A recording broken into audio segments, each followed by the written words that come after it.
नमस्कार साथियों, मैं दीपक कुमार एक बार आपका फिर से स्वागत करता हूं आपके और हमारे YouTube चैनल पर जिसका नाम है नॉलेज टाइम्स 24। साथियों, जैसा कि आपको पता है कि मणिपुर हिंसा की आग में झुलस रहा है और इस हिंसा की आग ने मणिपुर में अब तक लगभग 160 से ज़्यादा लोगों की जान ली है और 400 से ज़्यादा लोग इसमें घायल हुए हैं। लगभग 60,000 से ज़्यादा लोग इसमें अपने जो घर है वो गंवा चुके हैं। और इसी मणिपुर घटना में एक इंसानियत को शर्मसार कर देने वाली घटना भी हमारे सामने आई। जिस देश में महिलाओं को देवी के समान पूजा जाता है, उसी देश में हमने देखा कि 2 महिलाओं को निर्वस्त्र करके और मणिपुर की सड़कों के ऊपर घुमाया गया। बाद में उन महिलाओं के साथ जो है वो रेप की घटना भी सामने आई। जब इस प्रकार की दिल दहलाने वाली घटनाएं सामने आती हैं तो सुप्रीम कोर्ट ने इसके ऊपर स्वयं संज्ञान लेते हुए और केंद्र सरकार और राज्य सरकार से इसके प्रति जो एक्शंस लिए गए हैं, जो लेने जाने हैं, उनके ऊपर से केंद्र और राज्य सरकार से जो है वो जवाब मांगे। तो केंद्र सरकार ने इसके ऊपर एक हल्फनामा जो है वो सुप्रीम कोर्ट में दायर किया है और इसमें बताया है कि जो अब ये पूरी घटना है इसकी जो जांच है वो सीबीआई को सौंप दी गई है।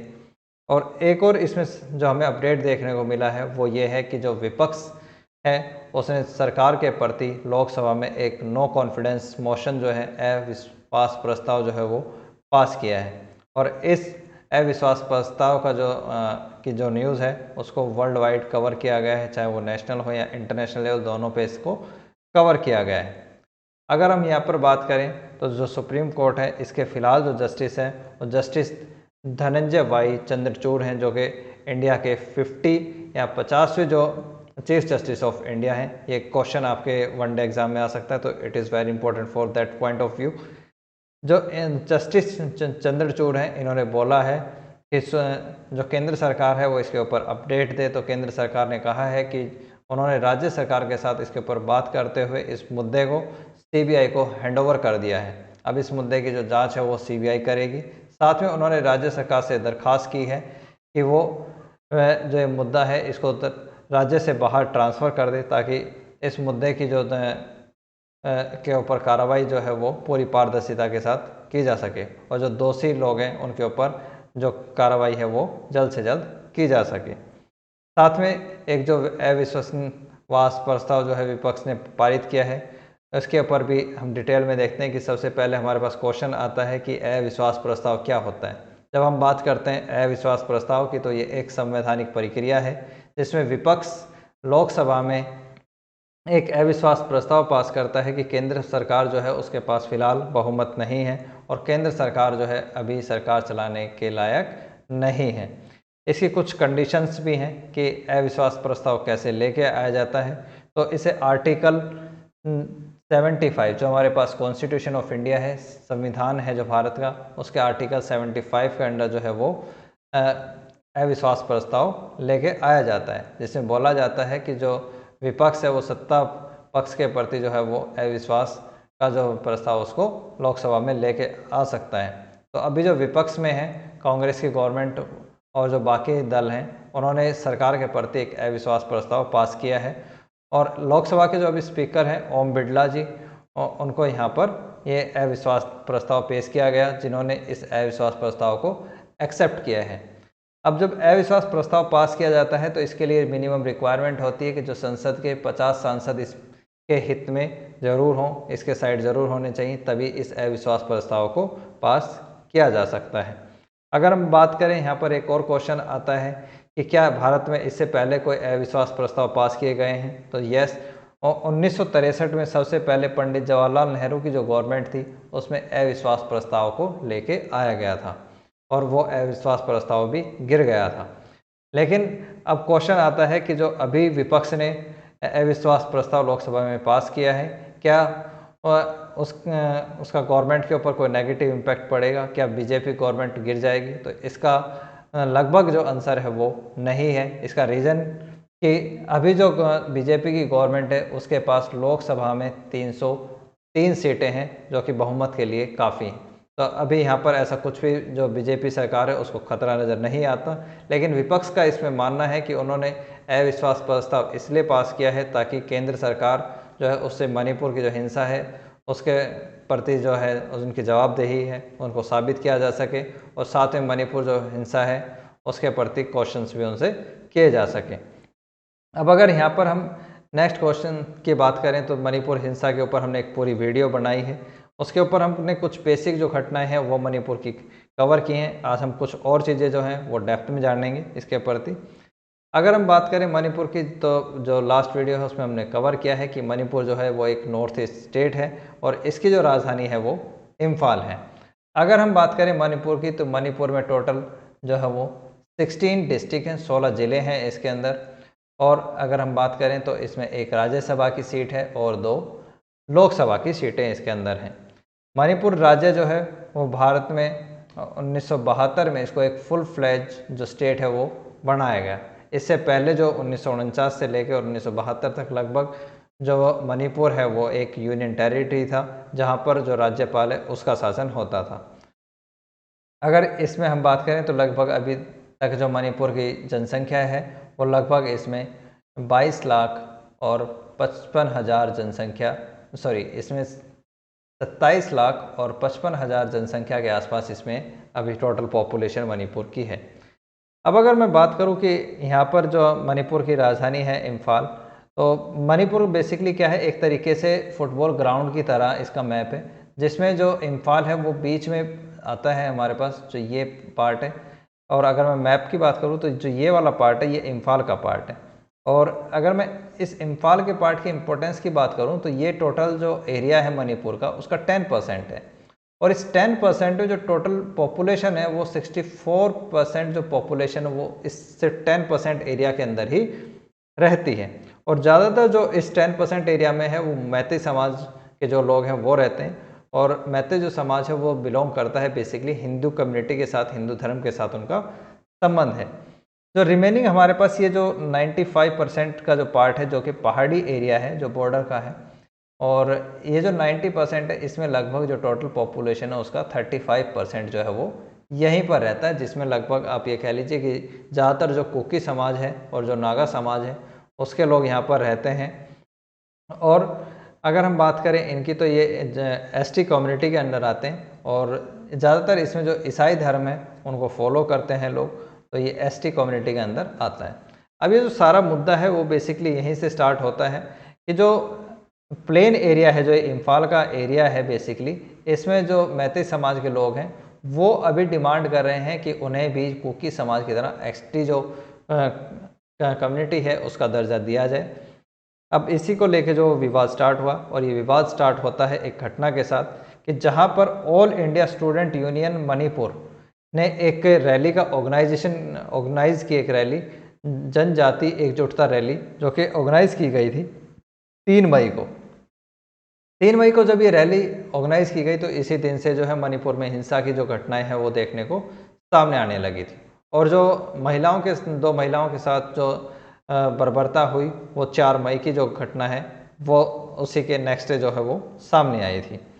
अगर हम बात करें अब यहाँ पर कि जो एसटी का दर्जा है वो मैती समाज क्यों मांग रहा है और उसके पक्ष में उसके क्या तर्क हैं, तो बेसिकली जो मैती समाज है वो कहता है कि जब 1949 में जब वो भारत में शामिल हुए थे तो उससे पहले जो मैती समाज है वो एक एसटी कम्युनिटी होती थी, और एसटी कम्युनिटी होने के नाते वो इजीली अब उनकी जो परंपरा है, उनकी संस्कृति है, उसकी वो रक्षा कर पाते थे। लेकिन धीरे धीरे जो उनसे एसटी कम्युनिटी का जो दर्जा है वो छीन लिया गया था। और अगर हम बात करें उसके बाद तो 1951 में जहाँ पर कहते हैं कि मैती जो समाज है उसकी टोटल पॉपुलेशन 59% थी, जो कि अभी कम होकर 2011 का जो सर्वे आया है इसमें टोटल पॉपुलेशन उनकी रह गई है 44%। तो कहते हैं कि जैसे जैसे टाइम आगे गया तो मैती जो समाज है उसकी जो जनसंख्या है वो भी यहाँ पर कम होती गई है, उनका रिप्रेजेंटेशन जो है वो कम होता गया है।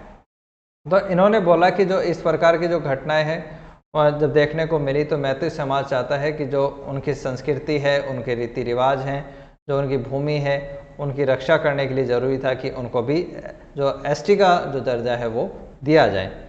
अब जो दूसरे पक्ष है जहाँ पर जनजाति की बात करते हैं, कुकी समाज की बात करते हैं, तो वो इस बात का विरोध करते हुए नज़र आते हैं।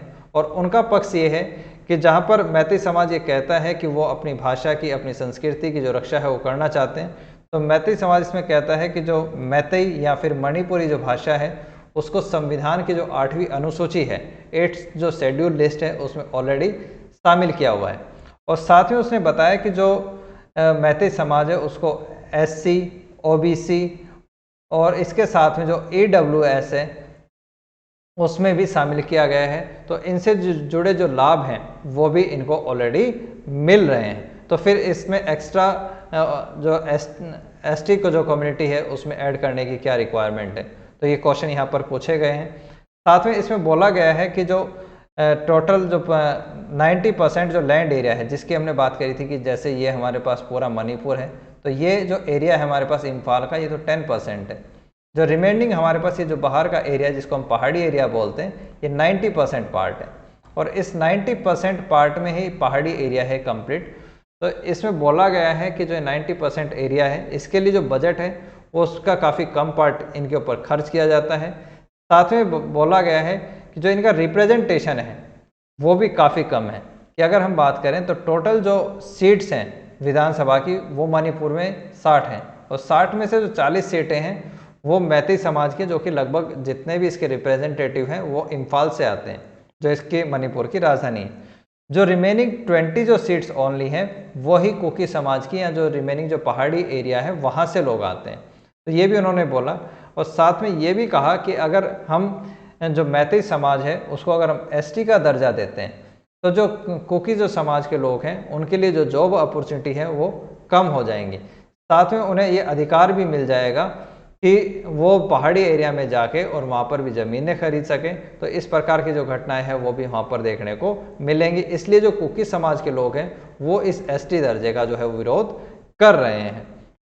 अब अगर हम बात करें कि अगर मान लीजिए कोई भी जो कास्ट है या कोई भी जो समुदाय है उसको किस तरीके से जो ST कम्युनिटी है शेड्यूल्ड ट्राइब जो है अगर उसमें शामिल करना है तो उसकी क्या प्रक्रिया होती है, तो उसके ऊपर हम जानते हैं और ये काफ़ी इम्पोर्टेंट है कि सबसे पहले अगर हम बात करें तो यहाँ पर जो आपकी स्टेट गवर्नमेंट है, स्टेट गवर्नमेंट जो एक शेड्यूल जो ट्राइब है उसकी लिस्ट की रिकमेंडेशन देती है और वो रिकमेंडेशन कहाँ जाती है, वो जाती है मिनिस्ट्री ऑफ ट्राइबल अफेयर्स के पास। मिनिस्ट्री ऑफ ट्राइबल जो है इसके ऊपर समीक्षा करता है कि ये जो लिस्ट है आपकी सही है और क्या इसके ऊपर आगे जो रिकमेंडेशन है क्या इसको पास करना चाहिए। और इसके बाद इस लिस्ट को भेज दिया जाता है होम मिनिस्ट्री को, गृह मंत्रालय को अप्रूवल के लिए। गृह मंत्रालय के अप्रूवल के बाद ये जो लिस्ट है वो जाती है national commission for scheduled tribes को और national commission for scheduled tribe के भेजने के बाद ये जो लिस्ट है वो जाती है केंद्रीय मंत्रिमंडल के पास समीक्षा के लिए, जांच के लिए जाती है। उसके बाद जब एक बार जो केंद्रीय मंत्रिमंडल है जब इसके ऊपर इसको फाइनल रूप दे देता है तो ये आर्टिकल जो संविधान का आर्टिकल है 1950 के तहत इसमें जो है कुछ संशोधन किए जाते हैं कि एक संवैधानिक संशोधन इसमें पेश किया जाए। इसमें एक विधेयक जो है वो बेसिकली पेश किया जाता है लोकसभा और राज्यसभा दोनों के अंदर। जब लोकसभा और राज्यसभा में पेश हो जाता है तो हमारे पास दो आर्टिकल आते हैं, आर्टिकल 341 और 342। 341 और 342 जो आर्टिकल 341 और 342 ये बेसिक जो रिलेट है करते हैं वो ST कम्युनिटी के से ही ये रिलेट करते हैं। तो वहाँ पर इन चीज़ों की जो है वो बात की जाती है। उसके बाद जो राष्ट्रपति कार्यालय है वो इसके ऊपर फाइनल डिसीजन लेता है। तो इस प्रकार से जो ST कम्युनिटी है और उसको शामिल किया जाता है, इस प्रकार से उसको बढ़ाने की प्रक्रिया है। अगर हम बात करें कि आगे इस घटना में क्या किया जा सकता है और क्या क्या पॉसिबिलिटीज़ ऐसी हैं कि इस प्रकार की जो घटना है उसको रोका जा सके, तो यहाँ पर देखिए पहला तो एक जो मेन चीज़ करनी चाहिए वो ये है कि जो मणिपुर है उसकी सीमा लगती है एक कंट्री के साथ जिसको हम म्यांमार बोलते हैं। तो म्यांमार के जो बॉर्डर एरिया है वहाँ पर निगरानी रखी जाए ताकि जो म्यांमार के लोग हैं वो माइग्रेट होके जो मणिपुर है उसमें ना आ जाए, क्योंकि हमें पता है कि जो पॉलिटिकल इंस्टेबिलिटी है वो म्यांमार में भी चल रही है। तो वहाँ से भी जो कुछ लोग हैं वो मणिपुर में आ जाते हैं क्योंकि मणिपुर और म्यांमार का जो ओपन बॉर्डर एरिया है तो इजीली लोग जो है वो वहाँ पर आ सकते हैं।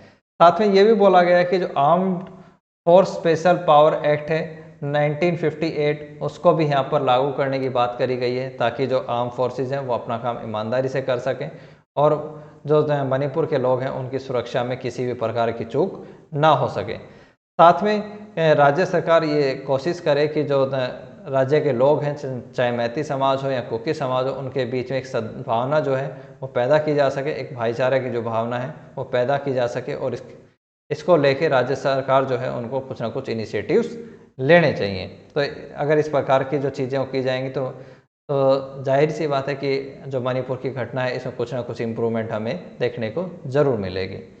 तो ये थी आज की हमारी वीडियो। उम्मीद है आपको आज की जो क्लास है वो पसंद आई होगी। अगर आज की क्लास आपको पसंद आई है तो चैनल को लाइक करें, शेयर करें, सब्सक्राइब करें और आपके जो पॉइंट ऑफ व्यू हैं वो हमें जो कमेंट बॉक्स है उसमें ज़रूर बताइएगा कि आप इस विषय के ऊपर क्या सोचते हैं। आपकी राय बहुत महत्वपूर्ण है। तो thank you so much for watching. Thank you. Have a nice day.